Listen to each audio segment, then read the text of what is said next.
The CBS Radio Mystery Theater presents...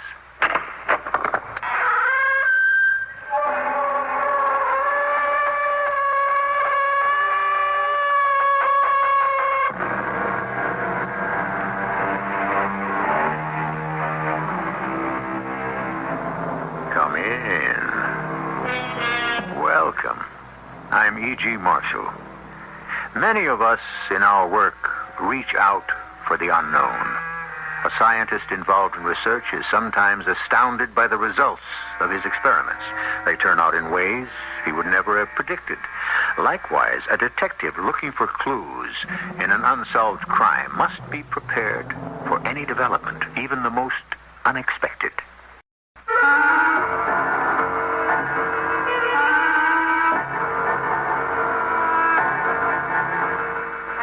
Our mystery drama, Delusion of Reprieve, was written especially for Mystery Theater by Percy Granger and stars Paul Hecht.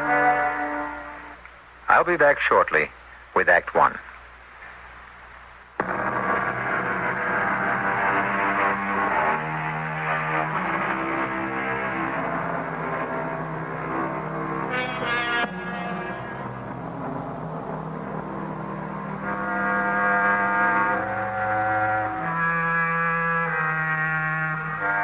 A detective deals in that most elusive of all areas, human motivation. How easy it can be to conceal the desires that motivate us, to tell a lie, to cover up our true thoughts and feelings, to hide, in fact, who we really are, and how difficult that can make the detective's job of ferreting out criminals. We're in the locker room of a police station in a suburb of a large industrial city. Hey, good morning, Lieutenant Bernstein. Welcome back. Oh, Peter, thank you. How is your father now? Well, the operation was a success, but his heart is still weak. You look pretty tired. Yeah, I was at his bedside the whole time. The doctor said it was only my being there that kept Dad's morale up. Oh, wasn't your mother there? No, she's been dead for many years, Peter. She died before we left Europe during the war. Oh, I'm sorry. Yeah. Well, how you been? Oh, my arthritis keeps getting worse. Makes it harder all the time to tend to my custodial duties around the station house. Haven't you ever thought about retiring? Oh, what good would that do? Now I've got my arthritis and my job. If I retired, I'd just have my arthritis. Yeah, that's true. Captain Nolan in yet? Oh, yeah, he's already in his office. Any action around the precinct while I was gone? Oh, he didn't hear him. Well, I haven't seen a newspaper since I left. There's been another murder 2 days ago. Another one? Like the others? Well, seems to be. But judging from the expression on Captain Nolan's face, there still aren't any real leads. Yeah, well, excuse me, Peter. I'd better get down to his office. Captain, the lab reports just came in on that latest murder. Thanks, Florence. Mm-hmm. Mike said he'd be back today. Have you seen him yet? I think he's in the locker room. Hello, Tony. Oh, hiya, Florence. Well, speak of the devil. Mike, how's your father? Well, it's still touch and go, but he's okay for now.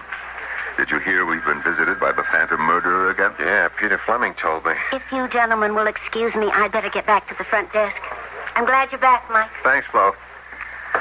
Well, what's the story on this one, Tony? Well, the guy's name was Thomas Heinrich. Florence just brought in the lab reports. Anything that links this killing to the others?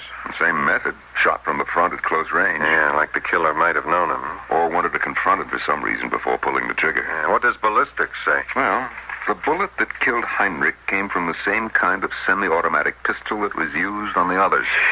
4 murders in less than 2 months in a town that normally has 1 or 2 murders a year tops. Yeah, but what's behind it? These 4 men had nothing in common. They didn't even know each other, so far as we can tell. Now, the FBI has checked for possible interstate activity, mob connections. Nothing comes up. Yeah, I don't suppose Heinrich was robbed. No, neither were the others. Well, it is possible that the murderer is picking victims at random. Yes, but not likely. Mass killers generally follow 1 or 2 patterns. Either they hold themselves up somewhere and start blasting away at everything that moves, or they choose their victims because of something they all have in common and kill them one at a time over a period of months or even years. Well, following that prescription, we seem to have a representative of the second variety on our hands. Yeah, but what is the link? 3 of the victims were married. 1 wasn't. 2 owned their own small businesses. The other 2 worked in factories. Now, if the murderer is picking his victims at random, it means we're helpless until he makes a mistake. And what was Heinrich's profile? Oh, here, look for yourself.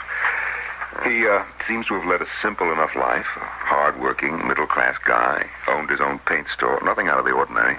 It says here he was a naturalized citizen. Oh, yeah. He and his wife immigrated here from Germany. Weren't the other 3 victims also immigrants? Mike, that profile fits 80% of the people in this town. Well, your own father was an immigrant. Hey, look, here's something else. What? Heinrich had a police record. Yeah, all that. He was booked once for a brawl in a bar over on the south side. I checked it out. It was, 15 years ago. The bar isn't even there anymore. Well, it is interesting, though. Why? As I recall, the others all had police records, too. Well, they'd all been arrested once on various minor charges, so what? I've already considered that possibility. Heinrich was arrested in 1963 for brawling. Schulman was arrested in 1958, and Blotz in 1972, both for drunken driving. Let's see, the first victim, Gregor Wyszynski, was booked in 1958 in connection with some labor dispute at the factory where he worked. That's a 14-year spread, and the offenses are totally unrelated. What can you possibly make out of that? Nothing. Nothing yet, anyway. But anything these men had in common ought to be kept in mind. Obviously, we're up against a very clever person. I don't know, Tony. I almost think the guy's a lucky amateur. Why? He hasn't left a single clue, and there's yet to be a single witness. We're looking for patterns, right? Well, we'll look at this one. The first murder was 2 months ago. Then for 4 weeks, nothing. Then the second murder. And this time, in less than 2 weeks, the third, and a week later, the fourth. It's almost as if he were gathering courage. But what is it this guy's after? What's driving him to kill? He doesn't like immigrants from Central Europe? Oh, terrific. There are 40,000 of them in this town. Is he planning to kill them all? Yeah. Have you interrogated Heinrich's widow yet? No. Get your hat. That's where we're going now.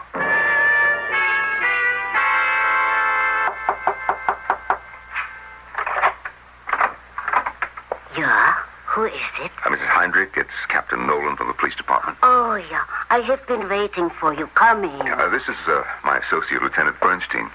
Bernstein? Yeah, I'm sorry about your husband, Mrs. Heinrich. Oh, well, please, have a seat. Thank you. This shouldn't take long. Would you like some coffee? No, thank you. We just like to ask a few questions, and then we'll go. Oh, please, ask as many as you like. Oh, can I get you a more comfortable chair? Mrs. Heinrich... I'm sorry. Forgive me. But since Thomas died, I have felt I must keep busy. I am afraid to stop. Yeah, we understand. Now, first of all, is there anyone you can think of who, well, might have had a reason to kill your husband?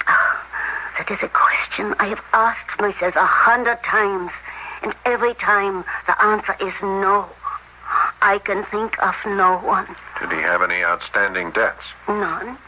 Our mortgage, insurance policies, they're all paid up. Everything we own is paid for. You're certain that he owed money to no one?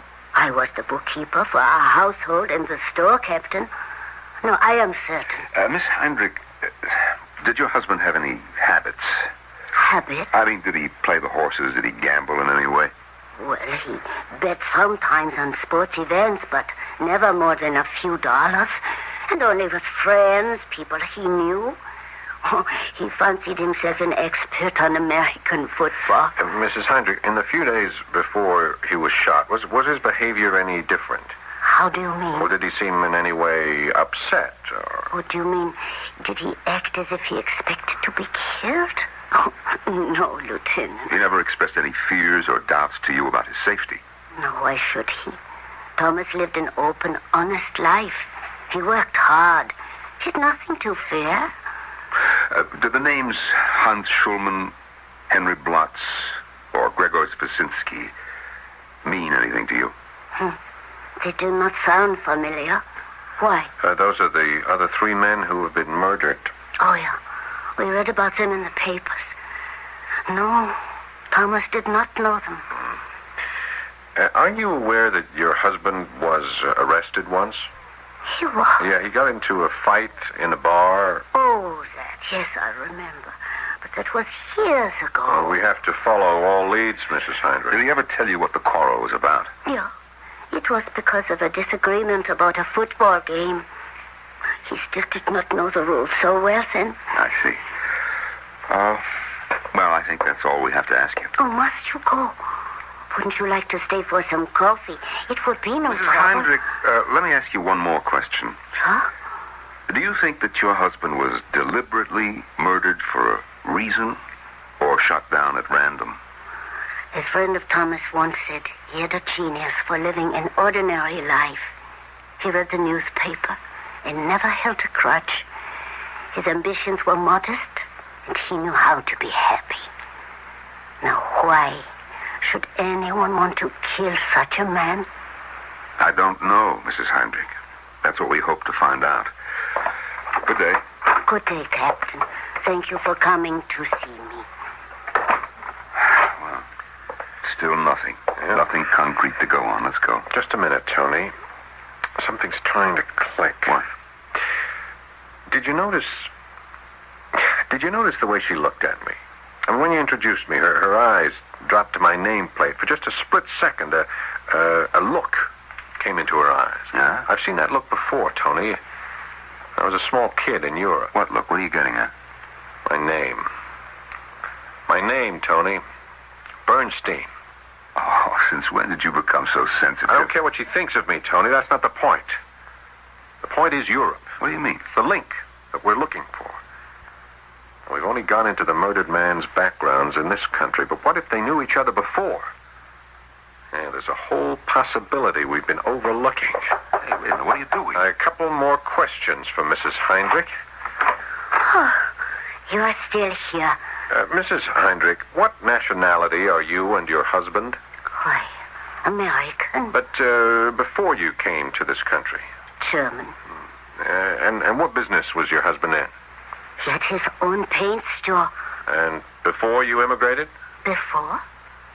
Why, I'm not sure. I think we worked for a factory. You don't know? We didn't meet until 1946, just a few months before we sailed for America. Excuse me, Mrs. Heinrich, but that's not true. Your records from the Department of Immigration indicate that you were married in 1941. Yeah, we were. Okay, I'll ask you again. What did your husband do? He was in the German army. But he never was an officer, just a sergeant, a common soldier. I'm sorry I lied, but it is a habit. Such feelings can still be aroused, even after all these years. That it's easier this way. Where was he stationed? The Eastern Front, Russia. It was horrible. Thomas never believed we would win. Thank you, Mrs. Heinrich. Thank you very much.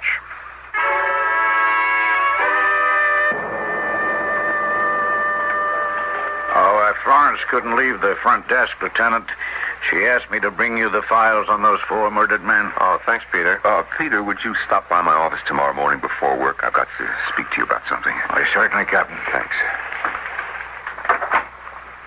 Mike, I've got those files memorized, and I can tell you right now that you're not going to find anything that matches. Heinrich and Schulman were German, okay? Blotz was Romanian, and Wyszynski was Czechoslovakian. And look, they immigrated as early as 1946 and as late as 1962. But all after the war. I think it's a lead worth following up, Tony. I'd like to contact Interpol headquarters in Paris and see if they can come up with more information on these men. Go ahead, but don't hold your breath. If these 4 had anything in their past they didn't want known, they'd probably change their names long before they left Europe. A lot of people did that, I know. But if my hunch is correct, these men didn't. And that's why they're dead.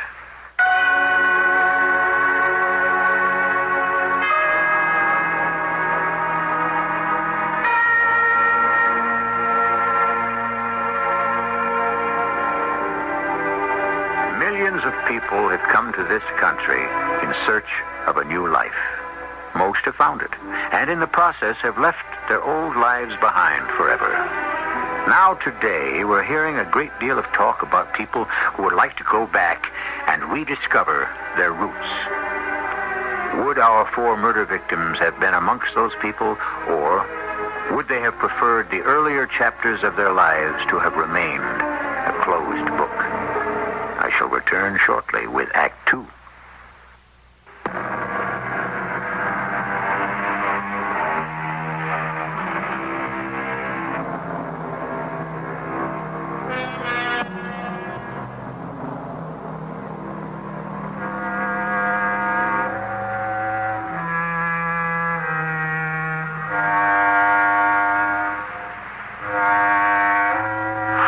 Unsolved murders.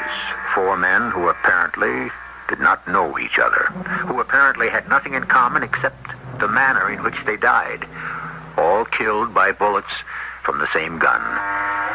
But was there another link between them, a link somewhere in their pasts? And more importantly, will such a link, if it exists, lead the police to the murderer before he strikes again?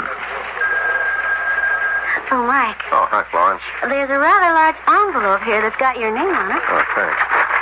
Hey, it's from Interpol. Gee, that was quick. I only made the request 4 days ago. What all's in there? Oh, 4 complete dossiers on the 4 men who were murdered. And every one of them contains photostated copies of old records. Hey, I think I found what I'm looking for, Florence. Is the captain back from lunch yet? He's in his office. Tony, we've got our answer from Interpol. Already? And I think I found the connection we've been looking for. It seems Maria Heinrich didn't quite tell us the whole truth. Her husband was in uniform, all right, but not in the regular German army. He was a member of the Schutzstaffel. What's that? Hitler's elite guard, otherwise known as the SS. But more than that, he was in a branch of the SS known as the Death's Head Battalion. Or didn't they have something to do with the concentration camps? Yeah, they ran them. Ah, so that's what Thomas Heinrich, the genius at ordinary living, had in his past. What about the others? That's it. That's the link. It's the same story on every one of them. It's all here in these dossiers. All were in the SS, and all were guards at concentration camps. And 30 years later, someone's caught up with them. Well, that's the way it looks. Well, it could be just a coincidence. Or it could be the first real lead we've had. All right, let's go with this assumption for just a moment. Right away, it raises questions. How so? Well, look here. In the first place, no 2 of the dead men served in the same camp. Heinrich was at Treblinka in Poland, Blatz was at Dumanovka in Romania, Wyszynski was at Dachau, and Schulman was stationed at a labor camp in France. Yeah, but people were transferred from one camp to another. Yeah, but 4 times? Yeah, very few would have survived that long. So, it's unlikely the murderer would have known his 4 victims personally. And he could be working for a larger organization. Perhaps. But that brings up another problem. All the Nazi hunting outfits we know about only go after high-ranking fugitives, the men who were behind the whole machine. Heinrich and the rest, they were all common soldiers. According to these dossiers, none of them attained any rank higher than sergeant. But there would almost have to be an organization behind this, Tony. I mean, how else could you get this kind of information on people? Look at the resources you need, the hours of research, the amount of traveling, the credentials to gain access to confiscated Nazi files. No one person could do all that by himself. So, either we've stumbled onto a new organization whose very existence hasn't even been known until now, or one of the older groups is broadening its sights. There's a big difference between hunting down a handful of top Nazis and going wholesale after the hundreds of rank and file. Yeah, well, they were all part of it, weren't they? Yeah, I suppose they were. Well, even if we are on the right track, none of this helps us answer the question, where do we go from here? Who do we protect? No one's going to admit that he was a member of the SS, and asking Interpol to research the background of every person who's immigrated here since the war is hopeless. Yeah, 30 years later. And now the hunters are the hunted. Mike, how do you feel about this? What? Well, what do you mean? Well, you do agree, don't you, that these killings have to be stopped? Tony, what are you trying to say? Mike, I know you lost your mother and most of your family in those camps. If you feel that you can't pursue this case in good conscience... I'm a police officer, Tony. That's my job.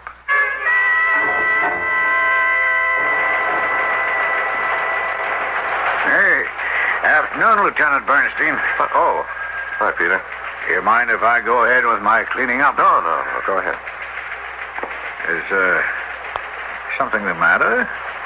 You're usually gone by now. It looks like we've come onto our first real lead on those murders. Well, isn't that good? Well, if our assumption is correct, there's a part of me that isn't sorry those men are dead.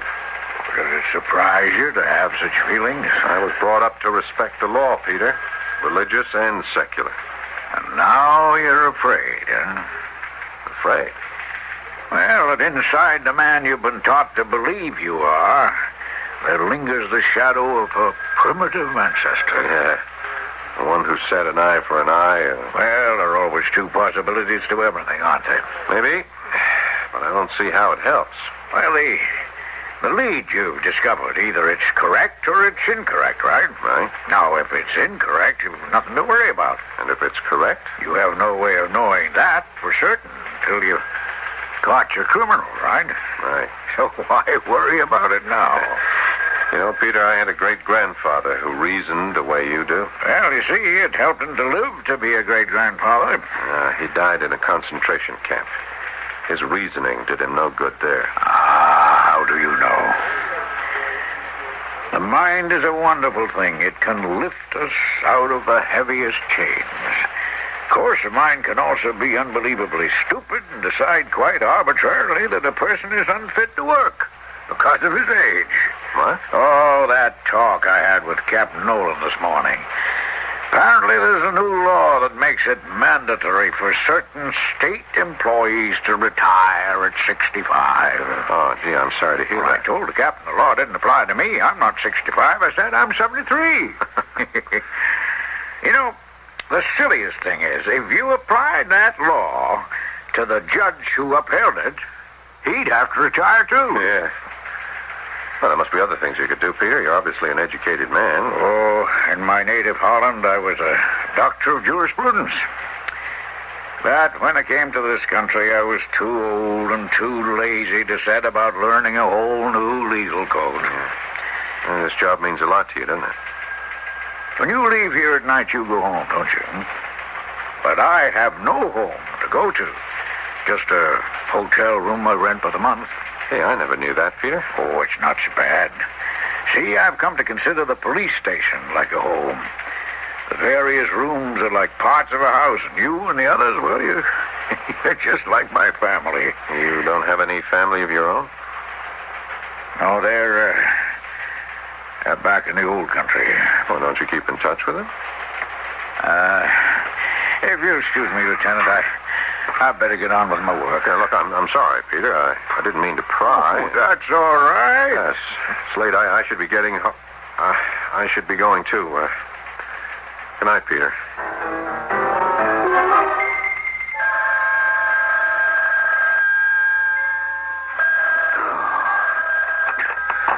Hello. Tony, it's Mike. I have to see you right away. Mike? But it's 4:30 in the morning. Where are you? I'm at Kermit's Diner on Parsons Boulevard. Are you all right? What's happened? Well, just meet me here as soon as you can, okay? Tony, I haven't been able to sleep all night. All right, Mike. Now, what's up, huh? How was Interpol able to respond so quickly, huh? What? On Monday, I telexed to them the names of 4 men and asked them to develop whatever information they could. That's a process that should have taken 2 weeks minimum, and yet we heard back from them within 4 days. Now, why? So they're efficient. You woke me up for that? But don't you see what I'm getting at? I think there's only one way they could have responded that fast. If they already had dossiers on those 4 men in their files. And if that is so, there must be a reason why Interpol has dossiers on them. And someone at Interpol headquarters must know what that reason is. All right, it's now 5 a.m. Don't remind me. That means it's noontime in Paris. Now, if we get a wire off now, we should have a response later today. Mike, you don't have to prove anything to me. What do you mean? We're after a killer, aren't we? So what if the men he's killing were the cogs in a machine that destroyed 6 million people? He still has to be stopped. Now, that's the law. That's our job. Mike, calm down, huh? All right, I'm sorry. My mind's been on fire all night. I feel like I'm racing with myself. Yeah, you know, there's part of me that just wants to sit back and wait until the murderer strikes again so we can double-check our theory. Mike, go by the station and send the wire to Interpol. and then go lie down on the couch in my office and try to get some sleep. This case, Mike, well, it could go on for a long time. Don't let it get to you.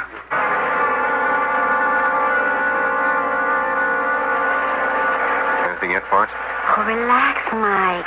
Look, it could be hours before you get a response from Paris. I'll wait. What time did you send the wire? 6 a.m. You look like you haven't gotten any sleep at all. Now, why don't you go back into Captain Nolan's office and try to rest? Hey, look. Look, something's coming in over the telex. What is it? This is what you've been waiting for. What does it say? Major Baki, Interpol officer, flying to San Francisco for international conference on crime. What? Just a minute, there's more. He'll be laying over for 2 hours at O'Hare Airport, and you'll have the information with him that you requested. Does it say when he's coming through? October 14th. Hey, that's tomorrow. What time? 2 p.m. Here's the flight information. Thanks, Flo. Oh, one other thing. Get me the number of the Records Bureau at the U.S. Department of Immigration, will you? There's something else I want to check out as well.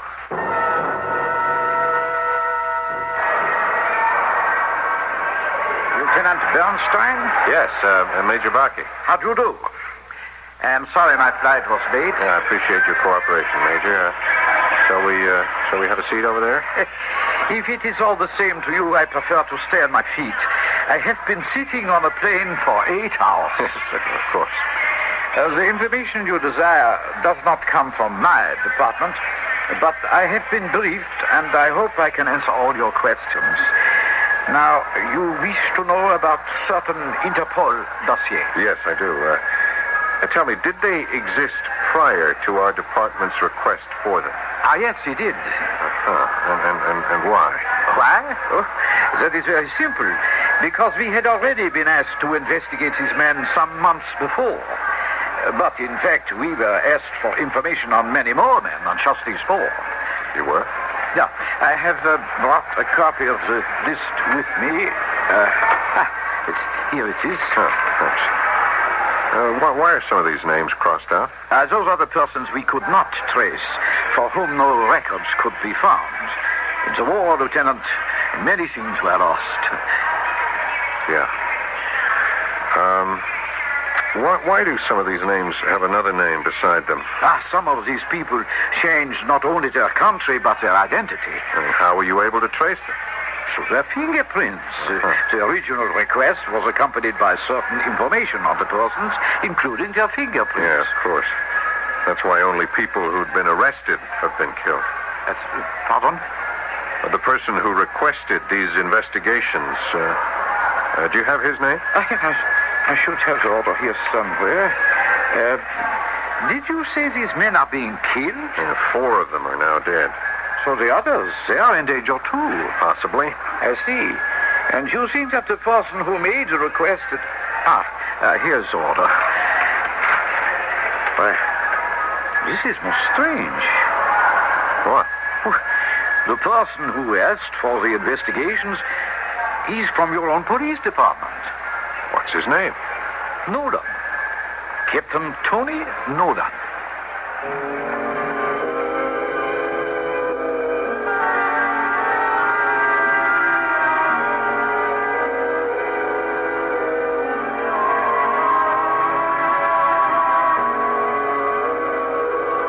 A policeman's lot is not a happy one, opined Gilbert and Sullivan.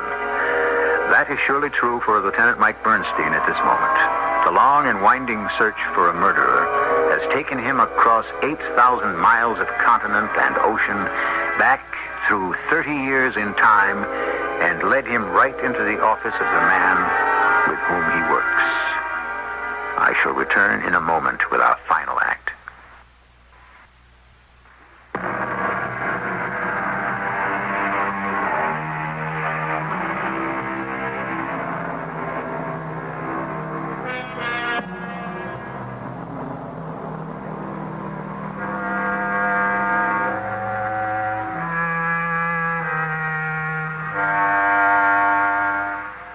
Circumstantial evidence is a curious thing. It can point overwhelmingly to a certain conclusion, yet, by definition, circumstantial evidence is always incomplete. It offers no smoking gun, And mystery fans know that many a story turns on the old adage. Things are often not as they seem. The only problem is, just as often, things are exactly as they seem. So, which is it to be in our story? Well, that would seem to turn on what Lieutenant Bernstein decides to do next. But unfortunately, we won't find out just yet what that is. For when he returns to the police station, another shock awaits him. Mike, Hi, Florence. Is the captain in? he's waiting for you. Thanks. Well, was your trip to the airport successful? Yeah, I missed the rush hour traffic. Oh? The fellow from Interpol wasn't any help, huh? They gave me some information that's wrong. That has to be wrong. Well, I hope you don't mind the drive because you're going back out to the airport in the morning. Oh, no. What for? You remember that officers' exchange program you applied for several months ago? Well, it's come through. Exchange program? You're going to New York City for 6 months. Nat, I'm in the middle of a case. I can't go now. Whose idea was this? Yours. No, Florence. No, this timing is just a little too neat. It's too convenient. Mike, it's an honor to be selected for this program. Someone must have pulled some strings. Well, I'm just the desk sergeant on the day shift. Was it Tony, Florence? What? Was it Captain Nolan? I mean, is he behind this? Oh, Mike, no matter how it came about, you know you deserve it. Is he? Well, just between us, Mike. I think the captain did make a few calls on your behalf. He knows how much you wanted it. I'll bet. Thanks, Flo. Oh, Mike, wait a minute. Something came for you while you were out. Oh, what? A wire from the Department of Immigration. Oh, thanks. Well, aren't you going to open it? Later. I have a couple of things to discuss with the captain first. Tony? Oh, Mike, how is your... Why am I being sent to New York? What? Florence says I'm going to New York tomorrow. Oh, yeah, congratulations. It's that exchange program you applied Yeah, for. I know what it is, Tony. What I want to know is why now? Well, you've been on the waiting list for months. Why are you trying to get rid of me? What? Florence says you made some calls. Now, is that right? Well, yes. Why? Why, Tony? Okay, Mike, I'm sorry. Maybe I'm wrong, but I had to use my best judgment. What are you talking about? Have you looked at yourself in the mirror today? Don't change the subject. I'm not. Mike, you are a mess. You're unshaven. You look like you haven't slept. I haven't. All right, then, that's my point. Your wife called me today to find out if I knew what was happening to you. And what did you tell her? This case is putting too much stress on you. That's not true. Isn't it? Ever since we discovered the truth about those murder victims, you've been half crazy. Tony, am I doing my job or not? Mike, you are trying too hard, and sooner or later it's going to catch up with you. I am a police officer. I am trained, and I am in control of myself. You also lost your entire family except for your father in the concentration camps. Oh, Mike, I'm sorry, but I really don't want to watch you going through this. Your orders are being completed for the exchange program. You and Betty will leave as soon as all the arrangements are settled. Now, what about your meeting with Major Bakke? Did you find him? Yep. Well, what were you able to learn? Nothing.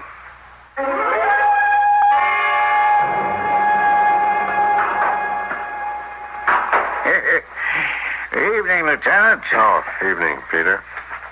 Why are you cleaning out your locker? It isn't Friday already, is it? No, I'm being sent to New York on an officers' exchange program. Oh, I see. I'd like to say congratulations, but I can tell by the tone in your voice that's not what you want to hear. Look, we're sitting on top of 4 unsolved murders, Peter. It isn't the best timing in the world. Well, you know what they say about bureaucracies. They were invented by people who had nothing better to do than to frustrate those who did, eh? How long will he be gone? About 6 months. 6 months, huh? Well, then, I guess we'd better say goodbye. What? Goodbye. See, I'll be retired by the time you return. Oh. Well, I'll miss you, Peter. I've enjoyed our talks. I enjoyed them, too. Sorry I had to put up with so much from an old man. Peter, do you have a minute? Sure. All the time in the world. The dust will wait. Now, Peter, suppose I had proof on a guy that he was guilty of a crime I was convinced he hadn't committed. Well, and I'd say that either there's something wrong with your proof, or you're a bad judge of human nature. But I have the evidence. I got it in black and white. But you don't believe. I don't know. I was convinced of his innocence. That is, until I talked to him. Well, you confronted him. No. Oh, maybe you should. That might be your answer. He'd never confess. He may not be guilty. How could I be sure? Well, now, is this person a friend? Yeah. Close friend? Yeah. Then it seems you must confront him. Otherwise, for sure, the only thing you'll ever be certain of are your suspicions. Yeah. Thanks, Peter. Oh, that's all right. Oh, you dropped something, Lieutenant. What? Oh, yeah. Oh, that telegram Florence handed me. I'd almost forgotten about it. What is it? More bad news? I'm afraid so. It's a wire that confirms something I'd almost forgotten about. You're right, Peter. A direct confrontation is going to be the only way to deal with this. Oh, Mike, I'm glad I caught you before you left. Are you? Now, look, you're going to be gone for 6 months. We aren't going to see each other. And I don't want you leaving under a cloud. Who says I'm under a cloud? Perhaps I ought to go clean up something. No, Peter. No, I want you to stay. I'll need a witness. A witness for what? Why are you getting rid of me, Tony? What? What's the real reason? Well, I've explained. No, Tony, I don't think you have. What are you getting at? You want me out of the way because I'm getting too close to the truth. Which is? Which is that you killed Heinrich and the others. What? Major Baki gave me the whole story. Now, you sent a list of names to Interpol and asked for investigations into their pasts. The 4 slain men all appear on that list. I sent a list. Well, this is crazy. Is it? Now, here are some photostats the Major left with me. And there's the list, and there's a copy of the order with your name on it. Mike, I swear to you I don't know anything about this. That's not a very viable defense. I didn't even know those men. Why would I want to kill them? Yeah, that's what a jury is going to want to know, Tony. I'm arresting you for the murders of Thomas Heinrich, Hans Schulman, Henry Blotz, and Gregor Brzezinski. Mike, come off. I've had my eye on you for a long time, Tony. Why? You got a gun collection at home, don't you? Well, you know I do. You've seen it. And in that collection, you got a semi-automatic like the one used in the killings. No, I don't. A Croydon Spitz 38. You weren't very smart to use it, Tony. There's not many of those around anymore. What are you talking about? You thought you could get me off your back, didn't you? Well, I got an airtight case that's going to send you to the chair for the murders of 4 men. Lieutenant, you're making a mistake. I don't think so, Peter. I know exactly what I'm doing. Captain Nolan didn't kill those men. I did. I know. I know you did, Peter. You killed those men, Peter? Yes, Captain. How did you know, Lieutenant? Well, you told me yourself. You said if I was certain my friend was innocent, then there must be something wrong with my evidence. If Tony didn't send that list to Interpol, then it had to be someone with access to Tony's identity, his badge number, and the police department telex code. Here, let me take a look at that list. They're all from our files. I first began to suspect Peter yesterday when he was reluctant to talk about his family. I called the Records Bureau of the Immigration Department in Washington. This telegram here is their response.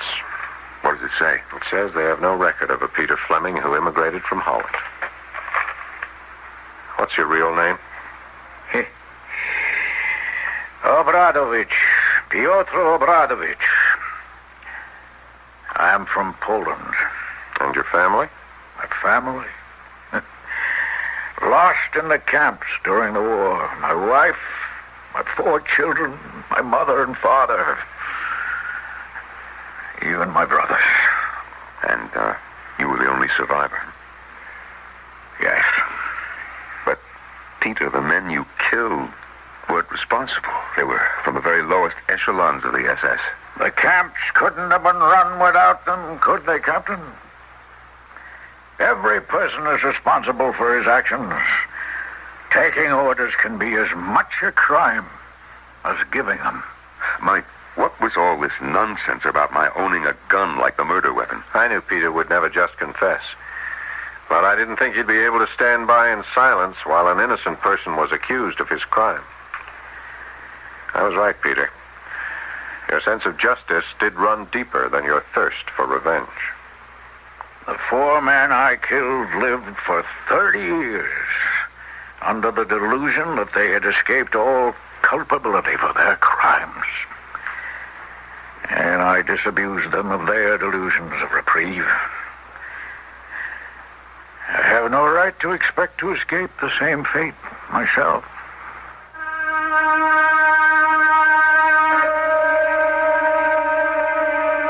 Past lives half erased in the smoky tumult of war. The innocent are slain, the guilty live on. The temptation for retribution is strong within us, and indeed no person ought to be allowed to go free from his crimes. But in Peter's case, the men he killed will not return his family to him. He would have done better to heed Longfellow's dictum. Let the past bury its dead. I shall return in a moment with a final word.